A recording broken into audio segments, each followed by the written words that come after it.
Hello friends and welcome back to motor redefined. मैं हूं आपका होस्ट और दोस्त अरिंदम घोष और फाइनली आज मैं आप लोगों के लिए लेकर हाजिर हूं all new 2024 Bajaj Pulsar NS 125। जी हाँ दोस्तों, न्यू कहने की रीज़न यहाँ पर है जो मैं आगे आप लोगों को यहाँ पर बताने वाला हूँ।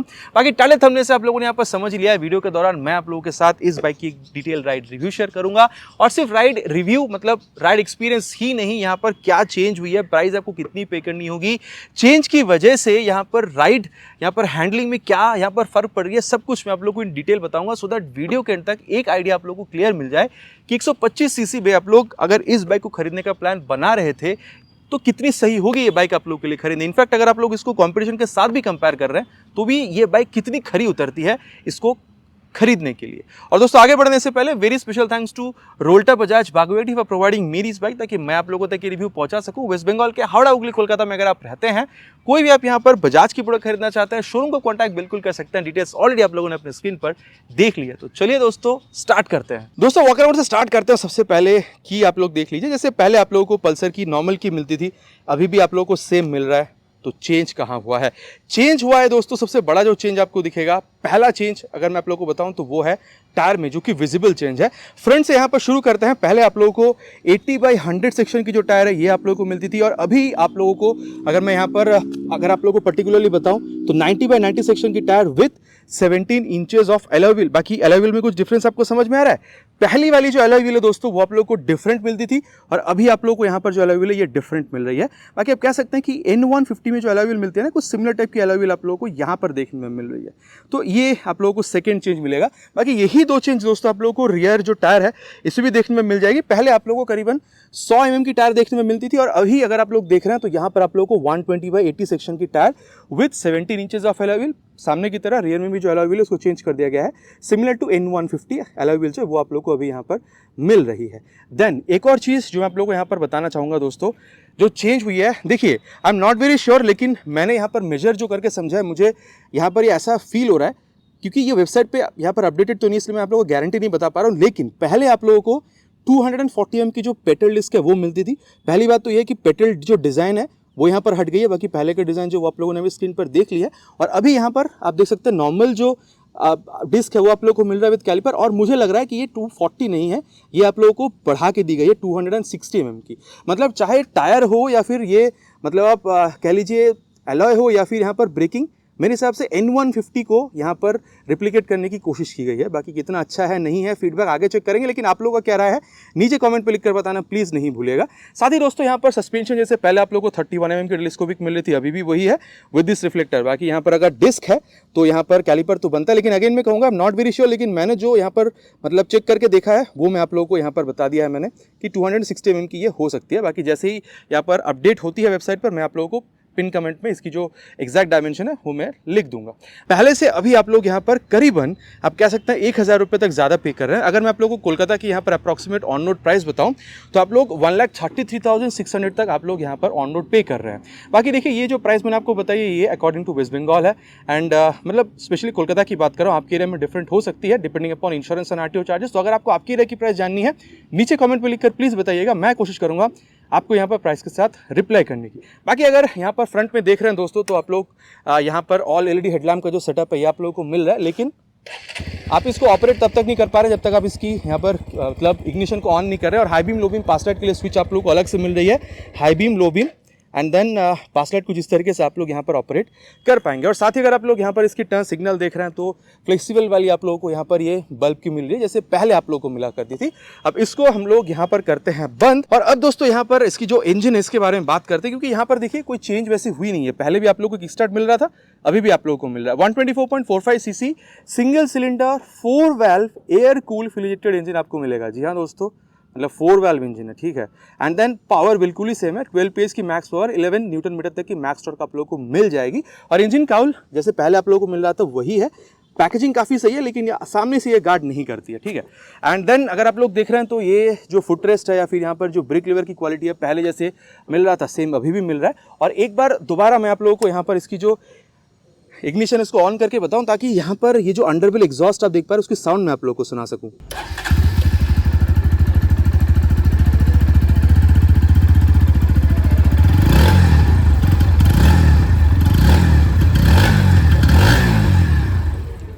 तो दोस्तों आवाज़ जो है वो आप लोगों ने यहाँ पर सुन ली है। अब रियर सेक्शन में एक बार दोबारा चलते हैं।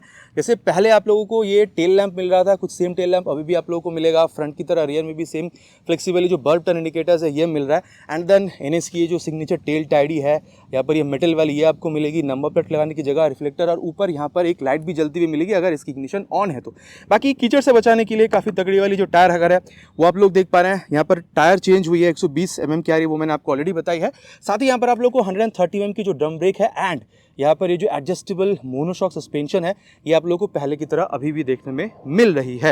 एंड देन अगर आप लोग यहाँ पर सीट हाइट पा रहे हैं दोस्तों तो करीबन 805 mm तक की सीट हाइट है, और ये स्प्लिट है। और यहाँ पर आप देख सकते हैं कुछ डिज़ाइन वगैरह करी गई है, कुशनिंग वगैरह सही है, कितनी अच्छी है नहीं है आगे चलते हुए बात करेंगे। लेकिन हाँ, सीट हाइट थोड़ी ज़्यादा है, तो अगर आपकी हाइट अराउंड 5'4" तक की भी है, मैं कहूँगा आप इसको मैनेज कर पाएंगे, प्रॉब्लम वैसे बहुत ज़्यादा आपको होगी नहीं।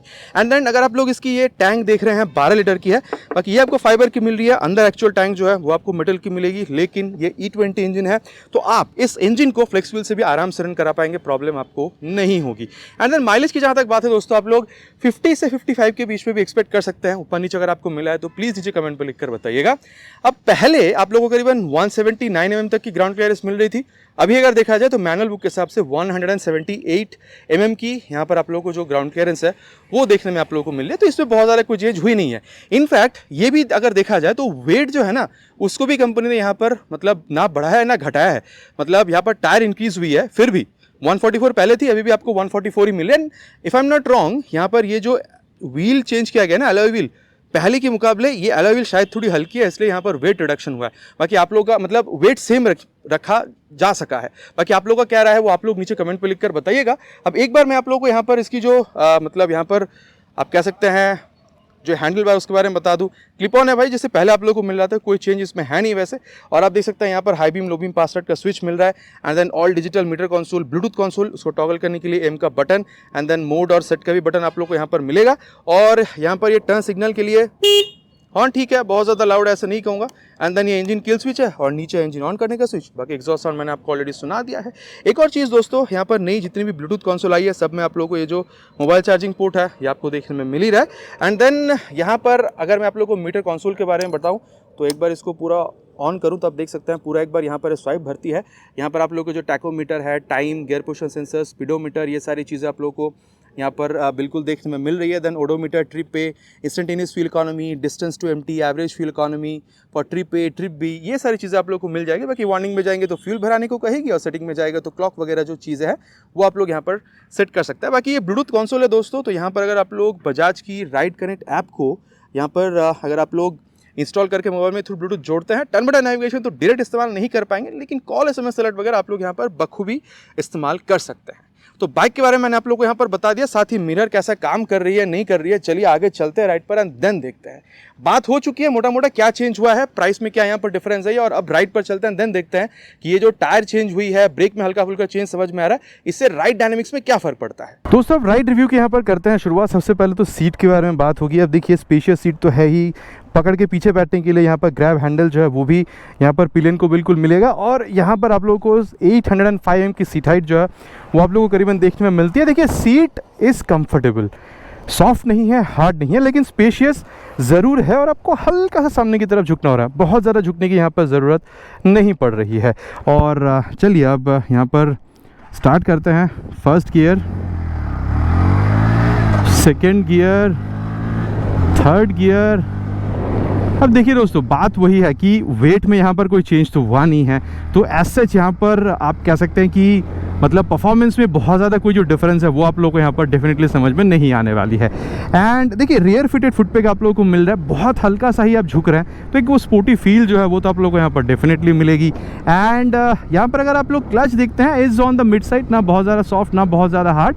और अगर आप लोग यहाँ पर गियर शिफ्टिंग देख रहे हैं तो मक्खन की तरह शिफ्ट होती है, बहुत ही कम एफर्ट के साथ आप यहाँ पर डाउन शिफ्टिंग जो है वो भी कंप्लीट हो जाती है।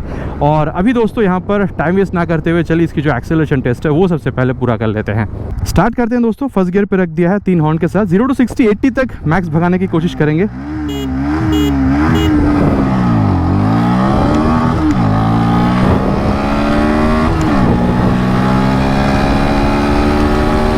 जीरो टू 60 है, भाग चुकी है। 80 फिफ्थ गियर पे डाल दिया है, देखते हैं एंड 90।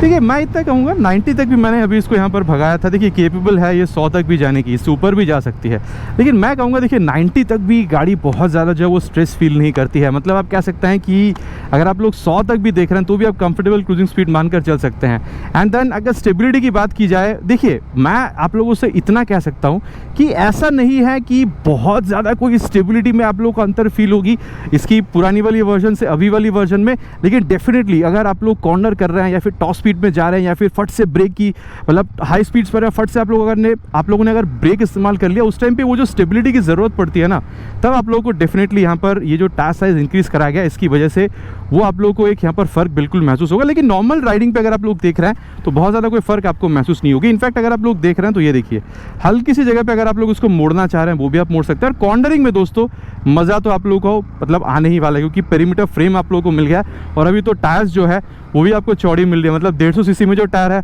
वो आप लोगों को अभी यहाँ पर 125 सीसी में मिल रही है, तो डेफिनेटली उसका एक अलग ही आप लोगों को एक्सपीरियंस देखने में मिलने वाली है। बाकी देखिए वाइब्रेशन, स्टेबिलिटी और यहाँ पर एक्सेलरेशन आप लोगों ने देख लिया 0 to 60, 80, 90 कितने सेकंड्स में जा सकती है। बाकी देखिए अभी मैं जो आप लोगों को बताना चाहूँगा वो है अबाउट ब्रेकिंग, क्योंकि ब्रेकिंग में मुझे यहाँ पर ऐसा फील हो रहा है कि पहले 240 mm की पेडल डिस्क थी और अभी यहाँ पर पेडल डिस्क को हटा के थोड़ा सा बड़ा डिस्क यहाँ पर दिया गया है, तो उसको भी टेस्ट करेंगे दोस्तों। सबसे पहले इसको हम लोग अराउंड 70 तक ले जाएंगे एंड देन यहाँ पर टेस्ट करेंगे और 68 पे ही टेस्ट कर लिया। ये देखिए हो कहना पड़ेगा भाई, मतलब ब्रेक बाइट जो है वो आप लोगों को अच्छी खासी मिल रही है। लेकिन हाँ यहाँ पर ये जो ब्रेक आप देख रहे हैं ये आप लोगों को थोड़ी सी मतलब ब्रेक लीवर जो थोड़ी सी आप लोगों को सॉफ्टर साइड पे मिल रहा है, तो आप लोगों को यहाँ पर ज़्यादा पुल करने की ज़रूरत है, तभी आप लोगों को बेहतरीन जो परफॉर्मेंस है वो यहाँ पर देखने में मिलेगी। और दोस्तों अब यहाँ पर रियर ब्रेक को भी यूज़ करके देख लेते हैं। अब रियर के संग संग बात फ्रंट भी अप्लाई हो जाती है अपने आप, इसको भी हम लोग 60 तक ले चलते हैं पहले एंड ये 60 पे ले जाके 62 पे हम लोगों ने अप्लाई किया है। ये देखिए अब देख रहे हैं, देखिए डेफिनेटली ये जो टायर आपको चौड़ी मिली है ना उसकी वजह से यहाँ पर एक फ़र्क तो आप लोगों को बिल्कुल समझ में आने ही वाला है।